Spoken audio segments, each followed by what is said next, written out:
Bonjour, dans cette vidéo, on va voir la notion de PGCD, comment calculer le PGCD de deux nombres, pour ensuite voir le théorème de Bézout, comment on l'applique pratiquement. Donc exercice 3B, page 24. Je vais ici aussi utiliser le plus souvent cette propriété-là. Si A, B et K sont des entiers naturels non nuls, le PGCD de KA et KB, c'est tout simplement K fois le PGCD de AB. Et si on a des entiers relatifs, on peut utiliser la valeur absolue pour aboutir à des entiers naturels. Donc, on nous demande de déterminer le PGCD de A et B dans chaque cas.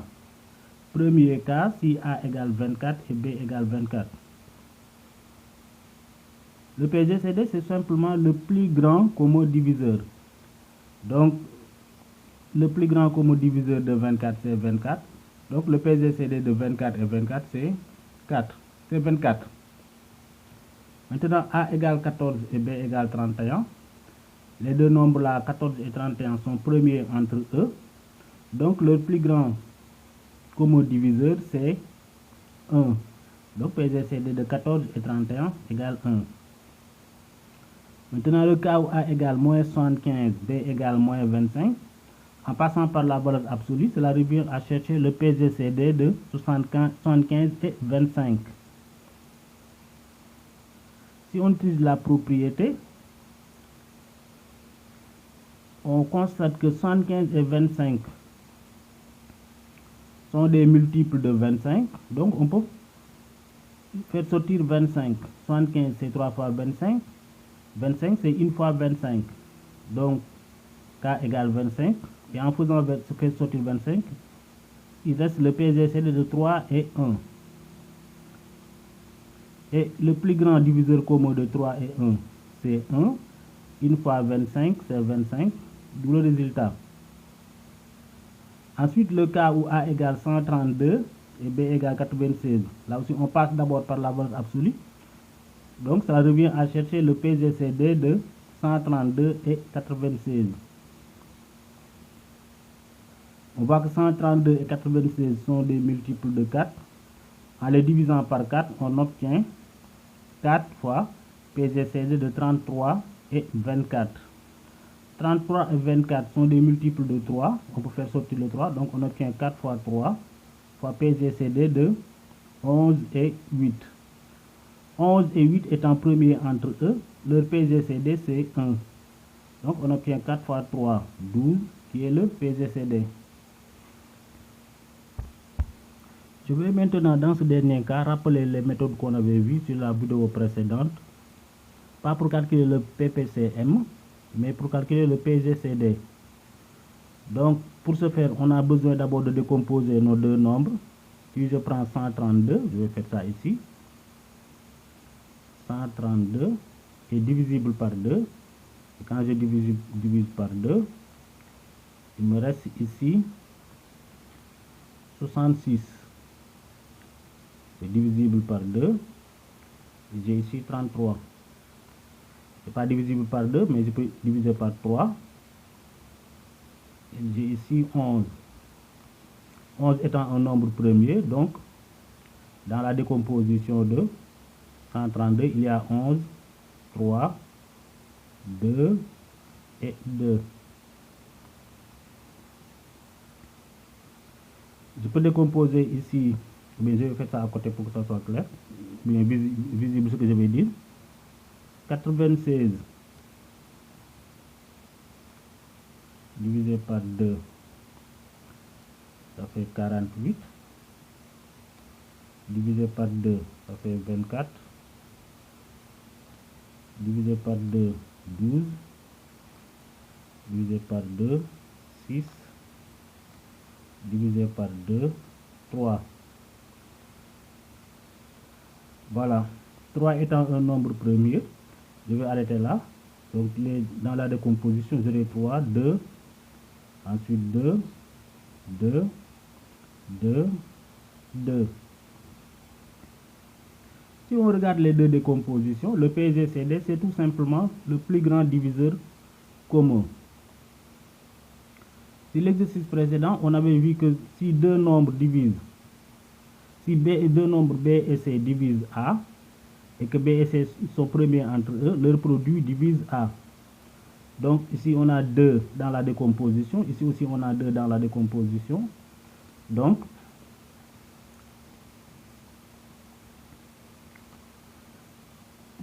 je vais prendre les deux. C'est-à-dire, ce que je vais faire, c'est tout simplement prendre les facteurs qui sont communs aux deux décompositions. J'ai ici 2, ici aussi 2, ensuite ici 2, ici 2. Je n'ai plus de 2, donc je ne peux pas prendre les deux qui suivent. J'ai ici 3 et ici 3. Donc j'ai quoi dans la décomposition des deux nombres? Les facteurs qui sont communs sont 2 fois 2, 4 fois 3. Vous voyez que donc le 4 fois 3 c'est 12. Donc le PGCD de deux nombres c'est 12. Maintenant, si je ne voulais pas avoir le PGCD à partir des décompositions, je pouvais aussi utiliser un diagramme de Venn.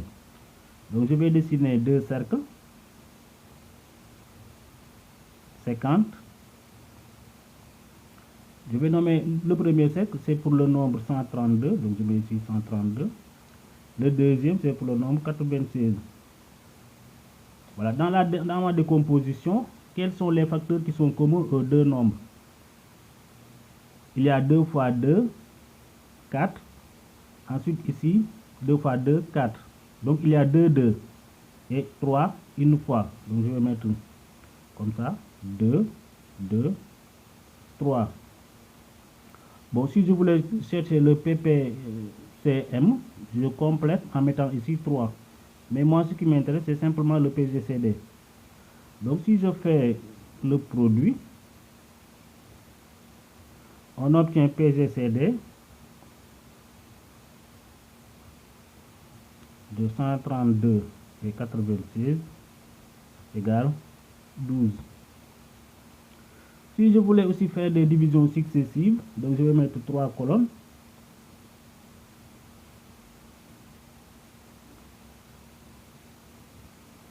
Sur la première ligne, je mets les deux nombres 132 et 96.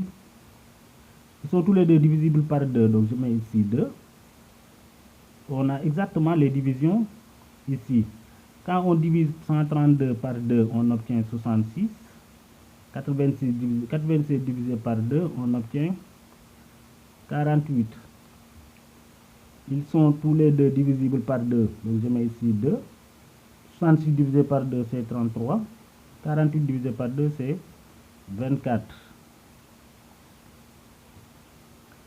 Je peux diviser partout par 3, mais qu'est-ce que je peux constater? Je peux constater aussi que 24 est divisible par 2. Donc je vais diviser par 2. Je ne fais rien avec 33, je recopie simplement 33. 24 divisé par 2, c'est 12. 12 est encore divisible par 2, donc je mets ici 2. 12 divisé par 2, 6. Je recopie 33 parce qu'il n'est pas divisible par 2. 6 est divisible par 2, je mets ici 2. 6 divisé par 2, c'est 3. Et je recopie 33. Maintenant, je ne peux plus diviser par 2, mais je peux diviser par 3. Donc je mets ici 3. 33 divisé par 3, c'est 11. 3 divisé par 3, c'est 1. Donc je continue le processus.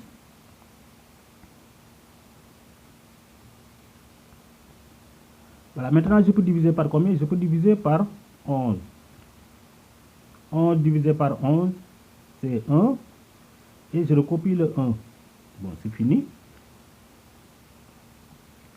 Maintenant, je regarde cette ligne-là. Si je voulais avoir le PPCM, je multiplie tous les nombres. Mais ici, je ne veux pas le PPCM, mais je veux le PGCD. Le PGCD, c'est quoi? ce sont si je regarde les deux colonnes, lorsque j'ai les deux nombres qui sont divisibles par un même nombre premier. Donc par exemple, si je considère la première ligne, je peux prendre ce 2 là, parce que le 2 divise les deux nombres. La deuxième ligne aussi, je peux prendre 2 parce que 2 divise les deux nombres. Sur la troisième ligne, je ne peux pas prendre 2 parce que 2 ne divise pas 33. Ici aussi, 2 ne divise pas 33, je ne prends pas le 2. Pareil ici, 2 ne divise pas 33, je ne prends pas 2. Si je viens ici, 3 divise les deux nombres, donc je peux prendre 3. Si je viens ici, 11 ne divise pas 1 et c'est fini. Donc le PGCD c'est quoi? C'est 2 fois 2 fois 3. Et c'est exactement égal à 12. J'avais promis sur la vidéo précédente de montrer que cette méthode-là, c'est tout simplement l'application de PPCM de KA, KB égale K fois PPCM de AB. Donc pour gagner du temps, je refais les divisions successives. Donc 132, 96 divisible par 2, je mets 2, je divise, j'obtiens 66, 48. Je divise par 2, j'obtiens 33, 24. Maintenant, par rapport à ce qu'on a fait tout à l'heure, ici, on ne continue pas avec 2. Il faut toujours regarder les deux nombres et diviser par le nombre premier dont ils sont divisibles en même temps. Donc, par exemple, 33 et 24 sont divisibles par 3. Je divise par 3. J'obtiens maintenant 11 et 8. Qu'est-ce qu'on constate après avoir fait ça? On constate que, ou bien je laisse la méthode, je continue ici. Si je prends PPCM de 132 et 96, c'est combien? C'est PPCM de 12 fois 11 et 12 fois 8. Donc je peux faire sortir le 12. J'aurai 12 fois PPCM de 11 et 8. Mais puisque 11 et 8 sont premiers entre eux, le PPCM c'est le produit. Donc c'est 12 fois 11 fois 8, c'est égal à 1056. Maintenant, si je prends le tableau, qu'est-ce qu'on constate? On constate qu'arrivé à 3, il y a 11 et 8. 11 et 8 sont premiers, donc on peut arrêter et on écrit le L. Mais si on écrit le L, qu'est-ce qu'on a? Le PPCM, donc c'est combien? C'est 232, 96 égale. Donc c'est 2 au carré. Bien 2 fois 2 fois 3 fois 11 fois 8. 2 fois 2 fois 3, c'est combien? C'est 12. 11 fois 8, c'est tout simplement le PPCM de 11 et 8, puisque 11 et 8 sont premiers entre eux. Donc, le tableau là, c'est tout simplement ce qu'on a fait ici. L'essentiel, c'est que vous utilisez la méthode de votre choix et qui convient le mieux pour vous. Pour l'exercice 3C de la même page, on demande d'utiliser l'algorithme d'Euclide pour déterminer le PGCD de 2867 et 3431. On prend le plus grand nombre entre les deux. C'est ça notre dividende. Le plus petit est le diviseur et on cherche le reste. Donc 3431 divisé par 2867, le reste est égal à 564. Maintenant, on prend 2867 comme dividende, 564 comme diviseur. On effectue la division, on obtient 47. Ensuite, 564 divisé par 47, on trouve 12 et le reste est nul. Le dernier reste non nul et le PGCD. Donc ici le PGCD est 47. On peut dire quoi? PGCD de 3431 et 2867 égale 47. On va attaquer l'exercice 3D maintenant. On demande de démontrer que deux nombres impairs et consécutifs sont premiers entre eux. Par exemple, quels sont les nombres impairs qu'on a? Il y a 1. Quel est le nombre qui lui est consécutif? C'est 3. On voit que 3 et 1 sont premiers entre eux. Leur seul diviseur, l'unique diviseur qu'ils ont en commun, c'est 1. Si on prend 3 et 5, ils sont impairs et consécutifs. L'unique diviseur qu'ils ont en commun, c'est 1. Donc, ils sont premiers entre eux. Maintenant, pour écrire les nombres impairs, par exemple, on peut poser A égale 2P plus 1. On sait que c'est un nombre impair. On veut le nombre impair qui lui est consécutif. Vous constatez que si nos exemples de tout à l'heure, 1 et 3, 3 et 5, 7 et 9, etc. On prend un nombre impair, on ajoute 2, ou bien on enlève 2 pour avoir le nombre qui lui est consécutif. On va ajouter ici 2, donc on peut poser B égale 2P plus 1 plus 2. Ou bien tout simplement dire que c'est A plus 2. Donc les nombres maintenant A et B sont des nombres impairs et ils sont consécutifs. Pour montrer que B est impair, il suffit tout simplement de factoriser 2P plus 2. En écrivant 2 facteur de P plus 1 plus 1, on voit que c'est un nombre impair. Parce que 2 fois P plus 1 est pair, on ajoute 1, ça donne un nombre impair. A et B sont donc consécutifs et impairs. Pour simplifier les calculs, je vais poser n égale 2P plus 1. Si je pose n égale 2P plus 1, cela veut dire que je dis que A égale n. Mais je sais que B égale combien? B égale 2P plus 1 plus 2. Donc B c'est tout simplement A plus 2. Donc les nombres que je vais manipuler sont A égale n et B égale n plus 2. On nous demande de montrer qu'ils sont impairs. On va supposer qu'il existe un entier naturel D tel que D divise à la fois A et B. On va amener ici une démonstration par l'absurde. Si D divise A et B, alors D doit diviser leur différence B moins A. Mais B moins A c'est combien? C'est n plus 2 moins n égale 2. Donc D divise A et B veut dire que D divise leur combinaison linéaire B moins A, mais la combinaison linéaire c'est 2. Donc D doit diviser 2. Je vais m'intéresser seulement au nombre positif. Donc je ne vais pas m'intéresser au nombre entier relatif négatif.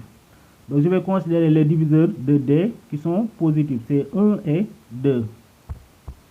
Voilà, qu'est-ce qu'on a? Donc cela signifie que D divise 2.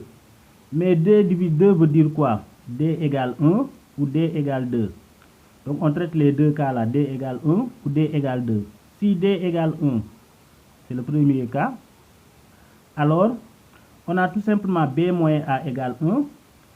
Nos coefficients de Bézout sont 1 et moins 1. On a U fois B plus V fois A égale 1. Et d'après le théorème de Bézout, les nombres A et B sont premiers entre eux. On peut dire tout simplement aussi par définition. C'est la définition. On peut donner ça comme une définition de deux nombres premiers.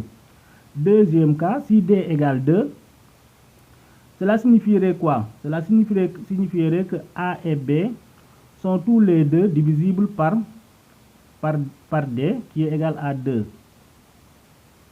Mais qu'est-ce qu'on avait dit? Si A et B sont divisibles par 2, cela signifie quoi? Cela signifie donc qu'ils sont des nombres pairs. Mais nous, on avait dit quoi? On avait dit que A et B sont des nombres impairs et consécutifs. C'est simplement la parité qui nous intéresse ici. Si ce sont des nombres impairs, il est absurde de dire qu'ils sont divisibles par par 2.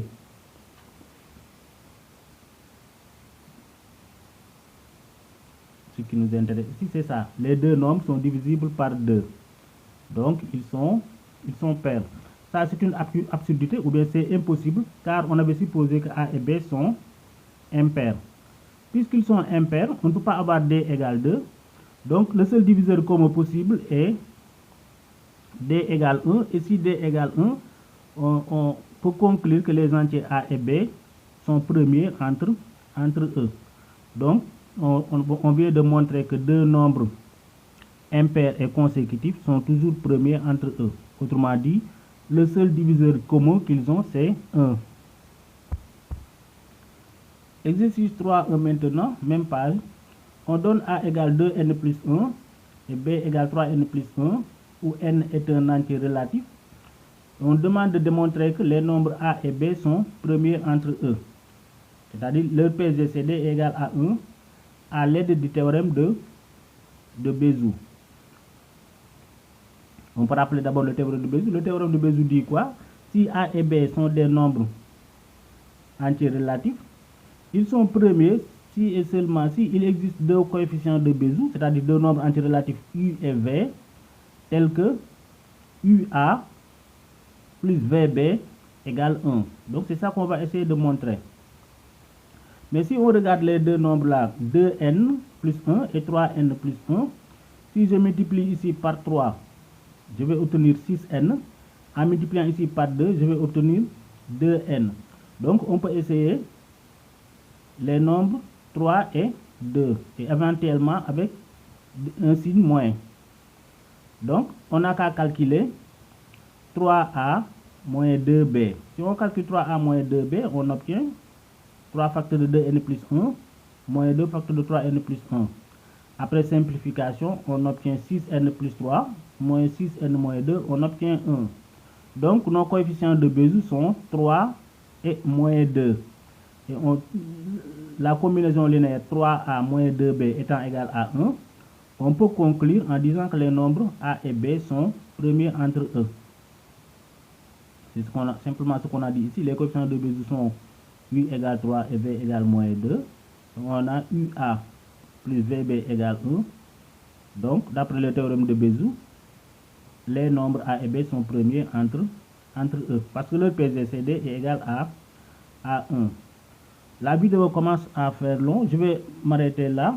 Et prochainement, on va corriger l'exercice 3F de la même page. Je vous remercie.